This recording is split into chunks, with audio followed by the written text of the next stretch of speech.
share my origin story and talk about what has become my homeliness. And the hope there is that as I share my story with you, you see that I didn't let somebody else write my story. I used to, back in the day. And then I took the pen out of their hands and stopped somebody else from being the architect of my life and rewrote my story. And so for anybody sitting here in this room, and I think we humans are always evolving, that's a choice we have. It's funny, they never told us that in high school. Our high school guidance counselors forgot to tell us that only we decide how other people perceive us, and only we can be the architects of our lives. So let me tell you a little bit about my background. You know, as John said, I'm in the world of finance. And I run now a private equity fund and a venture fund in the space. And I've, invested billions of dollars in hundreds of companies over the past 12 years.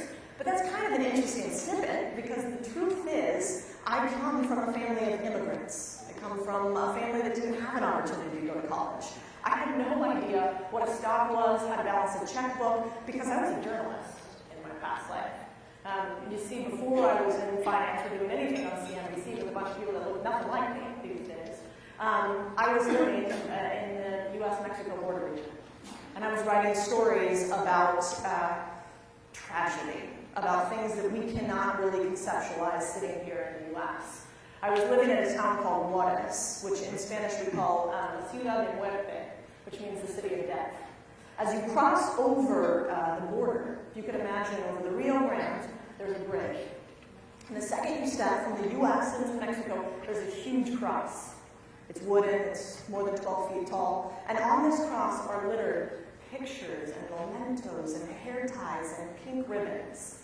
And what do you think every one of those mementos stands for? A murdered woman. The fascinating part for me with all of this was we wrote stories, we won a bunch of awards, I got to meet Ethel Kennedy, we got a grant from the Howard F. Buffett Foundation, and at my really, really mature age of 20, I thought we had, sort of reached the peak.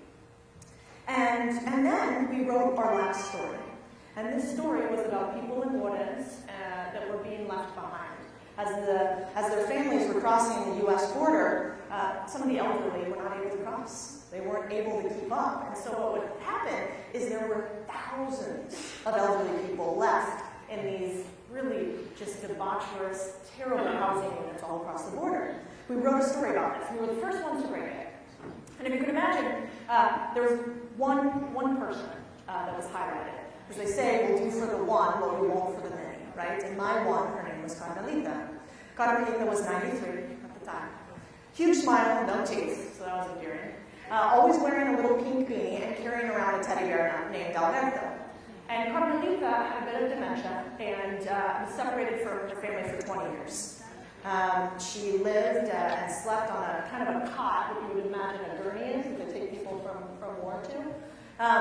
And so we wrote this story about Carmelita, and we won these awards. And in my ignorance, I came back afterwards to Juarez and to Agua Prieta, where she lived, to give her some of the awards and show her picture in the paper. She said something to me that changed my life forever. She said, Codie, now that America knows, now that you guys have heard her story, you're going to help us, right? You're going to get me out of here. You're going to help me find my family. Because you said that millions of people read this. And in my naivete, I wasn't ready for that question, so I didn't have a good answer. And by now, Carmelita has passed. Her time for reconcile is done. And I really struggled with this at the time, as you can imagine, because I thought I was the white knight. I was the journalist, telling people's stories, changing people's lives. And what I realized is Britney Spears shaves her head, Kim Kardashian loses a giant ring, and nobody cares about the real news that's happening out there. And so I remember speaking with my mentor at the time. Somebody said that, you're the average of 5 people you surround yourself with, and that that's a truth. It was for me. And this mentor said to me, Codie, well, think. What is the difference between you, Codie Sanchez, and her, Carmelita Gutierrez, that you get to live the life that you live, and she lives the life that she lives? And the only difference, really, between the two of us is one thing, and it's great. It was money. It was the fact that we, in this country, have access to unfair resources that most people don't. And money is the one language everybody speaks. No matter where you go in the U.S., it's funny how greenbacks always work. And so I said, okay, well, I'm going to climb the towers of money. I want to figure out finance, because if it's not just getting awareness that helps, but if it's getting more power in the form of money in more people's hands, how do we do that? So I climbed up Goldman Sachs, State Street, Blackstone, etc., until I started my own firm. And then I realized something. I was talking to a group not dissimilar to this, and I was giving a lot of tactics. And I was saying, well, first you do this, and then you go to this school, and then, because I went to Georgetown, and now we do this, and you get up early in the morning, and you do, your Hal Elrod morning routine plan, or whatever the case may be. I had all the tactics in the world. And then I sat down with somebody who was Latino, who I thought had all the talents, and the thing that was stopping them was not that they didn't have the tactics. We all have access to a Tony Robbins book. We all have access these days to, I Am Not Your Guru to watch. The difference was they didn't believe they could do it. They didn't believe deep down inside that they were the one that could make the change. After all, don't we all have that little voice inside of us that says, who are you? Why do you think that you're capable? Why should you be the voice for this? Even if we project something different, we all feel that way. And so I went to another mentor, and I said, what do you do when everything looks good from the outside, but you feel inferior from the inside? And he gave me a clip to watch. And it's a Maya Angelou clip. Everybody know who that is? And Maya Angelou said something really powerful. She says in one of her poems, I come as one, but I stand as 10,000. Have you heard this before? I come as one, but I stand as 10,000. And every time I hear that, I get chills. Because I certainly get scared very frequently, being on CNBC, having to debate these economists that have been around for decades. And so what I do is I picture what that might look like. So I want you to close your eyes for a second with me, play along. Somebody already asked you here today, why are you here, right? You've already got that, I hope, visualized in your mind. If you don't have why are you here visualized in your mind, picture one word. Whatever that next thing you want. Is it to go back to college? Is it to make $1 million? Is it to save somebody's life? Is it to save your own life? Picture that in your mind. And now, when your gut, or that little voice on your shoulder starts to say, who are you? Why you? I want you to picture yourself standing in front of a mirror. Big mirror, right in front of you. Harry Potter, Dumbledore, if you've seen that one. Now picture you're in the mirror, and behind you, just like that Harry Potter mirror, you see a hand on your shoulder.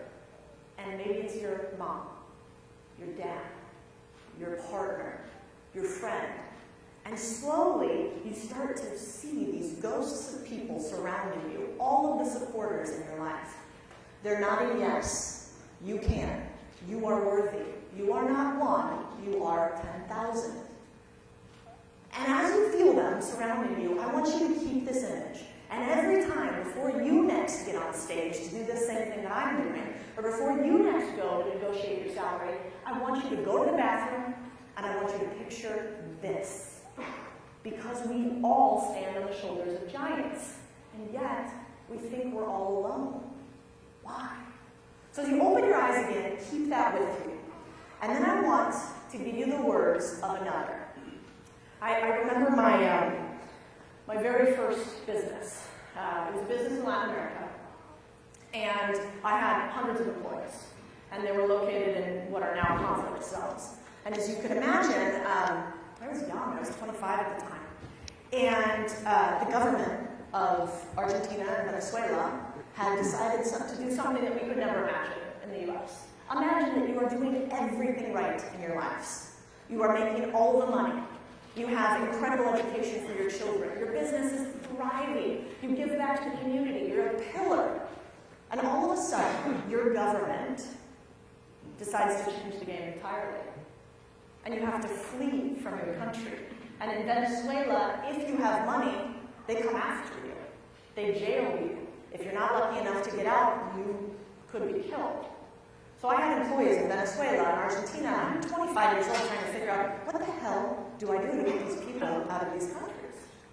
And the truth of it was, I couldn't. I couldn't get my employees out of these countries.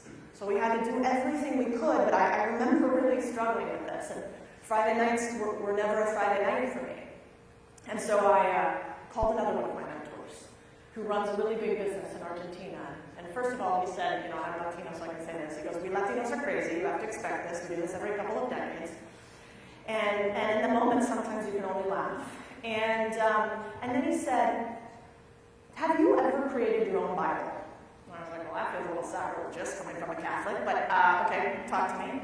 I'm open to anything. And he said, over the years of my life, I have taken the words of others that give me strength, and I have created my own Bible. And every time I am struggling with something, I go to it. I have this now in my Evernote.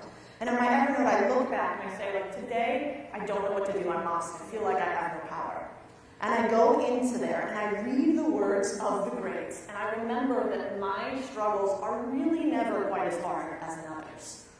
And so I would encourage you to create your own Bible, to find the words that speak to you like a siren song and carry them with you. Because it's not the tactics that will get you through. It is the words and the belief in yourself. So I wanted to frame all of this before I talk a little bit about the tactics. Because if you all don't know what you want, and if you don't believe that you singularly are capable of going after and getting it, nothing else I have to say matters. Just doesn't matter. I cannot teach desire. You cannot do it. And so I start with all of this to say, the work today may be for you that you have to learn to trust yourself. That might be it. And that might sound a little woo-woo, especially coming from somebody who's a quantitative economics PhD, but that is the one truth I've found. So if you believe me with that, and if you're with me thus far, the question then becomes, how do you create a life that structures along your why and actually make money doing it? The incredible thing I find in this day and age is if you go out into the world and you talk to most people or you listen to the news, what do you hear? Is it happy? No? Does the news really uplift you each morning when you're sipping your coffee? No, it doesn't, right? People say this is a terrible time. We're going to war with China. Orange man in the office. He's got his finger on the nuclear codes, right? And the truth of it is that there is no better time to be alive than right now. Violence globally at all-time levels. Wealth at all-time high. Overall in the U.S., the highest education levels we've ever seen, the lowest levels of poverty we've ever seen, and yet these are not the stories that we get. So the first thing I think you have to realize is, no better time to start. The way that I found out how to monetize my why was, I left after that journalistic pursuit. I started growing at Goldman. I went and tried to figure out how do we understand this language of money. And then I met a mentor of mine at the time who was the head of Blackstone's U.S. real estate division. So Blackstone is one of the largest investment firms in the world. And I met him at a conference not dissimilar to this for Latinos. And I said, okay, so I want to make money, but I also want to have some purpose to the money that I make. How do you combine the two? And he said, well, I think it's funny that you think this is a unique situation you're having, Codie. This is a question every single human has ever had. And he's like, but there's something amazing. There's a study by Angela Duckworth, who's University of Penn professor. And she talks about what do we need to succeed in the U.S. and what are the key drivers of success. Now, if you had to shout it out, what do you think the most important things are in order to succeed? And let's call success monetary, education, and health. What do you think are the most important things? Mindset. What else? Access, true. Resilience. Okay, there you go. So, fascinating. She studied collegiate students taking their SATs, military, and startups. The only thing that was consistent across those that succeeded was one item. And it wasn't IQ, it wasn't socioeconomics, it wasn't their education, it was something she called grit. And what's fascinating about that is now I have invested in over 140 startups. And a lot of my peers look at startups and they have a very quantitative metric system. And they say, okay, they have this much in cash, what does their balance sheet look like, what is their TAM, their total addressable market, all of these sort of typical economic indicators. And how we've invested is completely different than that. The first question I ask startups before I invest in them goes something like this. What was your biggest failure? Everybody's prepared for that, right? So they're like, feel good, that they've got their response, and their biggest failure is like, I work too hard, I just can't help it. You're like, okay, next. And then I say, okay, what's your next biggest failure? And they go to the next one that they have prepared. And by the time they've gotten to the fourth failure, they're getting a little uncomfortable because nobody prepares for that. And then I say, what's the failure that makes you super uncomfortable to share with me? And what did you do about it? And then we're getting to the grit. That is where they tell me, well, actually, the last company they said they sold, they didn't really sell it. They gave it away and lost a ton of money on it, and that money was from their mom's retirement, and she didn't know. Then we're starting to get to the real humans. And so if you're looking at whatever your business is, or whatever your goal is, I want you to remember that the only thing that matters is your grit. That everything else is a tactic. Now, I took that same model and I applied it to my business. And I said, okay, I want to build one of the world's biggest private equity firms in a niche that I'm really passionate about. I was 28 at the time in 2014 when I first started thinking about this. And as you can imagine, I didn't think that I was going to be able to go and raise hundreds of millions of dollars very easily. And so, what was the very first thing I did? One, I wrote on my huge whiteboard in my office, I come as one, but I stand as 10,000. And every single day, I looked at that thing, and then the very next thing I put underneath it is, are you doing the one thing that matters? And so I think we're going to talk about this today, and I think everybody here talks about this a little bit. But if you are a believer that you are capable of what you're doing, you're going to make it far. But what really differentiates those who succeed at extremely high levels is, do you move the ball forward every single day on the one thing? Has everybody read the book, The One Thing? It's really, I don't know if you need to read the whole book. You kind of get the gist of the title. But the point of it is, make the one thing the one thing.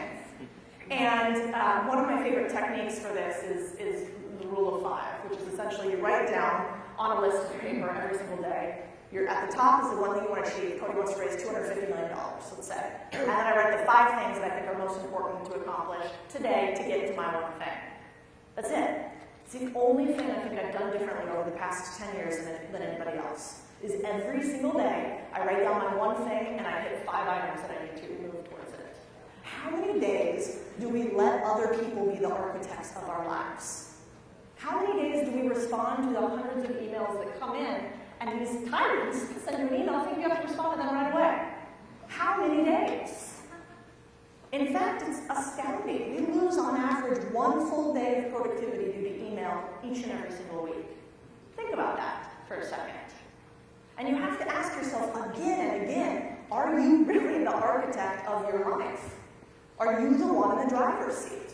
So if you have the belief that you can do it, now you have the one thing that you want to achieve, now you move forward on your 5 goals every single day, you're one of the few who do. So I recently was at a speaking event. I was going to go on to CNBC, and I was nervous because I was about to make economic predictions that were totally outside of consensus. And this was good for our business, and we had raised a lot of money and made money off of it, but nobody wanted to hear my economic predictions because they're positive for the economy. So everybody thought immediately I was somehow pro-Trump because of this, or pro-red, because I believe that's what's happening right now in the U.S. is one of the best times in the world to be an entrepreneur and to be building your business. I think we have never seen this kind of unemployment previously without inflation. We have never before seen this injection of capital into a system, and we have never before seen this ability to get access to liquidity, meaning money, to grow your business than we have right now today. So I was going to go on the news and talk about this, and I had a bunch of economic data to support it. And I remember, juiced up, listened to Maya Angelou, I was ready to go, and I walk in, and I go to shake the economist that I'm going to debate on TV. I'm like, hi, I'm Codie. And he looks at me, and he just turns around like this. Oh my God, this is going to be fun. And then I go to get mic'd up, and I brought my fiance with me. He was in town and wanted to see it. And so they, are getting ready to get mic'd up, and so they walk over to him and start putting the mic on him. And he kind of is like, oh, no, it's her. It's not, it's her. And the guy's like, oh, shit, sorry.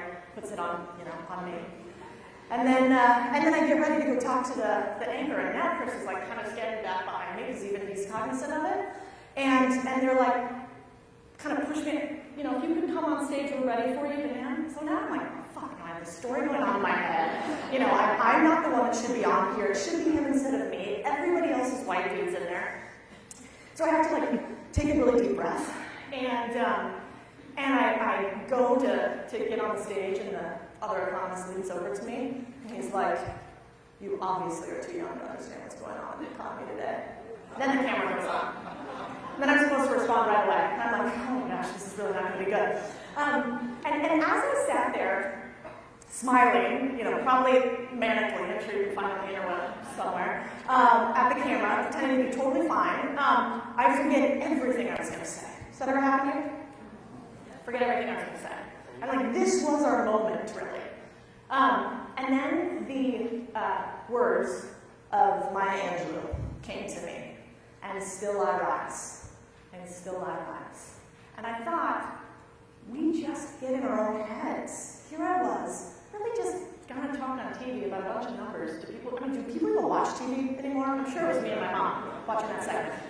And I sit there, and I kind of made fun of myself for a moment. And then I said, okay, let's turn this into a game. How do we be people who get excited when somebody tells us no, when somebody tells us we're small? And I actually look sometimes at all the crazy politicians in the news, and like, they're not, like, I don't understand how they say some of the things they do. They get people saying the worst things ever about them, and they like love it. They eat it up, they keep tweeting crazy things. It's astounding to me. And so I kind of pictured a mix of our crazy politicians, and then Maya Angelou, and then I went on. And I said, the first thing I said up front is, age doesn't equal wisdom. You can live your entire lives without actually accumulating wisdom. And the past doesn't always predict the future. And what we have lost in this country, I believe, and in all of our businesses, is the belief that we can actually see through the noise, that we ourselves have the answers, and that the talking pundits on TV, myself included, don't actually have the answers. They're on there dancing like dancing bears for all of us. And so as I sat there, I gave my predictions. Some of them came true, so that worked out well for us. And in that moment, I made 2 phone calls following. I made a phone call to Blackstone, and I made a phone call to the former head of Vanguard, so 2 huge institutions. And I said, we're raising this fund. I was just on CNBC about it. I think you should invest. I think you're absolutely crazy to not invest. Here are the 5 reasons why. Nobody else is going to get this right. We are the right ones for it. And I'm doing this. I'm shaking at the time as I'm saying all of this to them. And I'm on the phone, so they can't tell. And the CEO of Blackstone says something to me that I will never forget. Not the CEO of Blackstone. CEO of Blackstone, U.S. Real Estate Corporation. Schwartzman is a whole different thing. But, and he says, Codie, I've been waiting 5 years for you to call me and tell me to invest. It's about time. So I want you to take that idea. What if it's other people waiting for you to show up? What if you actually need to make the call that other people have been wanting you to make this entire time? What if the only person standing in your way is you? And that's hard, especially as millennials. We don't like that. It's everybody else's fault. We're the victims.